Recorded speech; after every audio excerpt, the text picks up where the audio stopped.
لاہور کی صبح ہمیشہ شور اور جلدی کے منظر کے ساتھ جاگتی ہے۔ ٹریفک کا شور، ویگنوں کے ہارن، لوگوں کے تیز قدموں کی بھاگ دوڑ، سب اپنے اپنے خوابوں کی تلاش میں نکل پڑے تھے۔ اسی بھیڑ میں ایک لڑکی بھی تھی، عائشہ، 25 سال کی، ایک عام گھرانے سے تعلق رکھنے والی، مگر آنکھوں میں بڑے بڑے خواب لیے ہوئے۔ وہ ایک ملٹی نیشنل کمپنی میں اسسٹنٹ کے طور پر کام کرتی تھی۔ آج صبح اسے ایک اہم پریزنٹیشن دینی تھی اور وہ پہلے ہی لیٹ ہو چکی تھی۔ ہاتھ میں فائلیں، کندھے پر بیگ اور چہرے پر وقت پر پہنچنے کی بے چینی تھی۔ اس نے رکشہ چھوڑ کر سڑک پار کرنا شروع کیا، لیکن اچانک اس نے سڑک کنارے ایک عجیب منظر دیکھا۔ ایک بزرگ خون میں لت پت زمین پر گرے ہوئے تھے۔ لوگ دیکھ کر بھی گزر رہے تھے، کوئی ان کے قریب جانے کو تیار نہیں تھا۔ عائشہ کے قدم رک گئے، دل کی دھڑکن تیز ہو گئی۔ اس نے خود سے کہا، میں پہلے ہی لیٹ ہوں، اگر رک گئی تو پریزنٹیشن مس ہو جائے گی، باس ناراض ہو کر نوکری بھی چھین سکتا ہے۔ مگر اگلے ہی لمحے اس کی انسانیت جاگ اٹھی۔ وہ بھاگ کر بزرگ کے پاس پہنچی۔ بابا، بابا آپ سن رہے ہیں؟ کوئی ایمبولینس کو کال کرے۔ وہ زور سے چیخی، مگر بھیڑ میں سے کوئی آگے نہ بڑھا۔ لوگ بس تماشائی بنے کھڑے تھے۔ عائشہ نے ہمت کی، پاس سے گزرتے آٹو کو روکا اور کسی طرح بزرگ کو خون آلود کپڑوں کے ساتھ اس میں بٹھا دیا۔ آٹو والے نے پہلے انکار کیا، بی بی، یہ پولیس کیس بن جائے گا، میں اس میں نہیں پڑھنا چاہتا۔ اس میں عائشہ نے اس کی آنکھوں میں دیکھتے ہوئے کہا، اگر انسانیت مر گئی نا تو زندگی بھر پیسہ بھی سکون نہیں دے گا، چلاؤ ورنہ پولیس کو بلا لوں گی۔ آٹو والے نے خاموشی سے آٹو بڑھا دیا۔ کچھ دیر بعد وہ بزرگ ہسپتال پہنچا دیے گئے۔ ڈاکٹر نے فوراً آپریشن شروع کر دیا۔ عائشہ وہیں بیٹھ گئی، مگر دماغ میں اب بھی آفس کا خیال تھا، پریزنٹیشن، باس کا غصہ، شاید نوکری چلی جائے۔ لیکن دل نے کہا، کسی کی جان بچانا سب سے بڑی نوکری ہے۔ وہ وہیں روک گئی۔ کافی دیر بعد رات کو ڈاکٹر باہر آئے اور بولے، آپ وقت پر لے آئیں ورنہ مریض بچ نہیں پاتے، آپ کی وجہ سے وہ خطرے سے باہر ہے۔ عائشہ کی آنکھوں سے شکر کے آنسو نکل آئے۔ اس نے اللہ کا لاکھ شکر ادا کیا، مگر اسی لمحے اسے احساس ہوا کہ آج آفس نہیں جا پائی، مطلب باس کا غصہ طے ہے۔ اگلے دن جب وہ آفس پہنچی تو باس پہلے ہی آگ بگولا تھا۔ مس عائشہ، آپ جانتی ہیں کل کتنا بڑا پریزنٹیشن مس ہوا؟ کمپنی کا کروڑوں کا پروجیکٹ داؤ پر لگ گیا تھا۔ آپ جیسے غیر ذمہ دار لوگ یہاں کام کرنے کے لائق نہیں، آپ فارغ کی جاتی ہیں۔ یہ سن کر عائشہ کے قدم جیسے زمین میں دھنس گئے، آنکھیں بھر آئیں، مگر دل نے کہا، میں نے جو کیا وہ ٹھیک کیا، انسانیت سے بڑھ کر کوئی نوکری نہیں۔ وہ بزرگ اب علاج کے تحت تھے اور عائشہ روز ہسپتال جا کر ان کی تیمارداری کرنے لگی۔ وہ اپنے سارے غم بلا کر اس اجنبی کی خدمت میں جٹ گئی۔ چند دنوں بعد وہ بزرگ آہستہ آہستہ چلنے پھرنے لگے اور ایک دن ان کا بیٹا ہسپتال آیا۔ مہنگے کپڑوں، گاڑیوں اور باڈی گارڈ سے صاف ظاہر تھا کہ وہ کوئی امیر آدمی ہے۔ تب عائشہ کو پتہ چلا کہ یہ کوئی عام بزرگ نہیں بلکہ ایک بڑے بزنس مین میاں رحمت اللہ ہے۔ ہسپتال کے کمرے میں ایک عجیب سا سکون پھیل گیا۔ عائشہ کھڑکی کے پاس کھڑی تھی، اس کی آنکھوں میں تھکن اور نیند کی کمی صاف دکھائی دے رہی تھی۔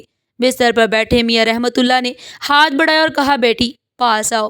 عائشہ آگے بڑھی اور مسکرا کر بولی، بابا آپ کو کیسا لگ رہا ہے؟ آپ ٹھیک ہے نا؟ میاں رحمت اللہ نے گہری سانس سے اسے دیکھا اور بولے، بیٹی اگر تم نے ہمت نہ دکھائی ہوتی تو آج میں زندہ نہ ہوتا۔ تم نے نہ صرف میری جان بچائی بلکہ مجھے انسانیت کی اصل قیمت دکھا دی۔ اتنے میں کمرے کا دروازہ کھلا، ایک لمبا چوڑا خوبصورت نوجوان اندر آیا، اس کے ساتھ 2 باڈی گارڈ بھی تھے۔ وہ آگے بڑھ کر بولا، ابو آپ ٹھیک ہے نا؟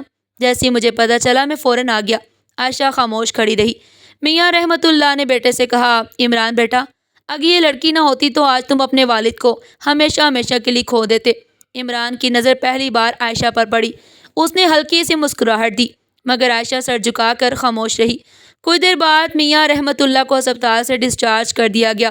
گاڑی تیار تھی، باڈی گارڈ باہر کھڑے تھے۔ عائشہ نے خاموشی سے اپنا بیگ اٹھایا اور جانے لگی۔ دل میں یہی تھا کہ جو کر سکتی تھی کر دیا، اب ان کے امیر خاندان میں اس کی کوئی جگہ نہیں۔ مگر اسی وقت پیچھے سے آواز آئی، بیٹی تم کہاں جا رہی ہو؟ عائشہ نے مڑ کر دیکھا۔ میاں رحمت اللہ کی آنکھوں میں شکر گزاری کے آنسو تھے۔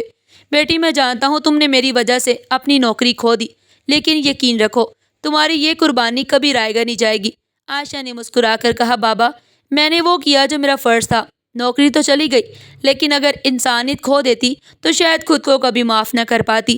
یہ سن کر عمران کچھ دیر تک اسے دیکھتا رہا۔ اس کے چہرے پر ایک عجیب سی سنجیدگی تھی۔ عائشہ اپنے چھوٹے سے کرائے کے مکان میں اکیلی بیٹھی تھی۔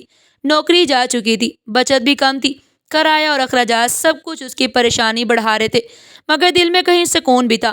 کہ کم از کم کسی کی جان تو بچائی۔ فون کی گھنٹی بجی، نمبر انجان تھا۔ ہیلو مس عائشہ، دوسری طرف عمران کی آواز تھی۔ عائشہ چونکی۔ جی کہیے۔ عمران بولا، ابو آپ کو یاد کرے ہیں، اگر آپ کل ہمارے گھر آ سکیں تو ہمیں بہت خوشی ہوگی۔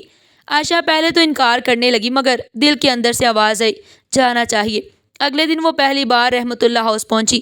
شاندار بنگلہ، بڑی بڑی گاڑی اور ہر طرف شان و شوکت۔ میاں رحمت اللہ ویل چیئر پر بیٹھے تھے۔ جیسی عائشہ اندر آئی ان کی آنکھوں میں چمک آ گئی۔ آؤ بیٹی آؤ، میں تمہارا بے صبری سے انتظار کر رہا تھا۔ عائشہ نے جھک کر ان کے پاؤں چھوئے۔ میاں رحمت اللہ کی آنکھیں بھر آئیں۔ عمران پاس کھڑا تھا، وہ بولا ابو تو مسلسل آپ کی تعریف کرتے رہتے ہیں، کہتے ہیں کہ اگر یہ لڑکی نہ ہوتی تو میں زندہ نہ ہوتا۔ عائشہ ہلکی سی شرما کر بولی، بابا میں نے بس انسانیت نبھائی ہے، اس میں میری کوئی خاص بات نہیں۔ میاں رحمت اللہ نے عمران کی طرف دیکھ کر کہا، عمران بیٹا میں نے زندگی میں بہت پیسہ کمایا ہے مگر آج اس لڑکی نے مجھے سکھایا کہ اصل دولت انسانیت ہے۔ میں چاہتا ہوں تم اس بات پر غور کرو۔ عمران سر جھکا کر سنتا رہا۔ پھر میاں رحمت اللہ نے عائشہ کا ہاتھ پکڑ کر کہا، بیٹی تم نوکری کی فکر نہ کرو، کل سے تم میری کمپنی میں کام کرو گی۔ عائشہ چونک گئی۔ بابا مگر میں، میاں رحمت اللہ نے فوراً بات کاٹ دی۔ کوئی مگر نہیں، تم نے مجھے نئی زندگی دی ہے، اب تمہاری ذمہ داری میری ہے۔ عمران نیم مسکرا کر بولا، اور پوزیشن بھی عام نہیں ہوگی، تمہیں مینیجر کی پوسٹ ملے گی۔ عائشہ کے لیے سب کسی خواب سے کم نہیں تھا۔ کل تک جس کے پاس نوکری نہیں تھی، آج اتنی بڑی کمپنی میں اتنا بڑا عہدہ مل رہا تھا۔ اس کی آنکھوں سے خوشی کے آنسو بہہ نکلے۔ عائشہ نے رحمت اللہ گروپ آف کمپنیز میں بطور مینیجر جوائن کیا۔ شروع میں اسے یقین ہی نہیں آ رہا تھا کہ یہ سب حقیقت ہے۔ کل تک جو لڑکی نوکری کھو کر رو رہی تھی، آج وہ بڑے بورڈ روم میں فیصلے کر رہی تھی۔ تمام ملازمین حیران تھے کہ آخر یہ لڑکی کون ہے، اچانک اتنی بڑی پوسٹ پر کیسے آ گئی۔ مگر آہستہ آہستہ عائشہ نے اپنی محنت اور ایمانداری سے سب کا دل جیت لیا۔ جہاں بھی جاتی اس کا نرم رویہ اور کام سے لگن اسے دوسروں سے منفرد بنا دیتی۔ دوسری طرف میاں رحمت اللہ عائشہ کو اپنی بیٹی کی طرح ماننے لگے۔ وہ اکثر کہتے، بیٹی آج میں زندہ ہوں تو صرف تمہاری وجہ سے، میری ساری دولت بھی تمہارے احسان کا بدلہ نہیں اتار سکتی۔ عمران بھی عائشہ کی صلاحیتوں سے متاثر تھا۔ اس کے دل میں عائشہ کے لیے احترام اور اپنائیت کے جذبات پیدا ہونے لگے۔ ایک دن کمپنی کے سالانہ پروگرام میں اسٹیج پر میاں رحمت اللہ نے مائک اٹھایا اور کہا، دوستو آج میں آپ سب کو بتانا چاہتا ہوں کہ زندگی صرف دولت اور شہرت کا نام نہیں، اصل دولت انسانیت ہے۔ چند ہفتے پہلے میں موت کے منہ سے واپس آیا، صرف اس لیے کہ ایک لڑکی نے اپنی نوکری کی پرواہ کیے بغیر میری جان بچائی۔ وہ لڑکی آج میری کمپنی کی مینیجر ہے۔ محترمہ عائشہ، ہال تالیوں سے گونج اٹھا۔ عائشہ نے مائک تھاما اور کہا، میں نے جو کیا وہ صرف انسانیت تھی۔ اگر ہم سب ایک دوسرے کی مدد کریں تو دنیا اور بھی خوبصورت بن سکتی ہے۔ اس عزت، اس محبت اور اس خاندان کے لیے میں میاں رحمت اللہ صاحب اور عمران صاحب کی شکر گزار ہوں۔ تقریب ختم ہونے کے بعد عمران نے دھیرے سے کہا، عائشہ تم جانتی ہو نا کہ تمہاری جگہ صرف کمپنی میں نہیں بلکہ ہماری زندگیوں میں بھی ہے۔ عائشہ نے حیرت سے اس کی طرف دیکھا۔ عمران نے ہلکی مسکراہٹ کے ساتھ کہا، میں تمہیں صرف ایک ساتھی نہیں سمجھتا، تمہاری ہمت، نیکی اور محنت نے میرے دل میں تمہارے لیے ایک الگ مقام بنا دیا ہے۔ عائشہ کے دل کی دھڑکن تیز ہو گئی۔ اس نے نظر جھکا کر خاموشی اختیار کی مگر اس کی آنکھوں کی چمک سب کچھ کہہ گئی۔ کچھ دن بعد میاں رحمت اللہ نے دونوں کو بلایا۔ بیٹی میں نے زندگی میں دولت کے سوا کچھ نہیں کمایا تھا مگر تم نے آ کر مجھے انسانیت اور رشتوں کی اصل قیمت سکھائی۔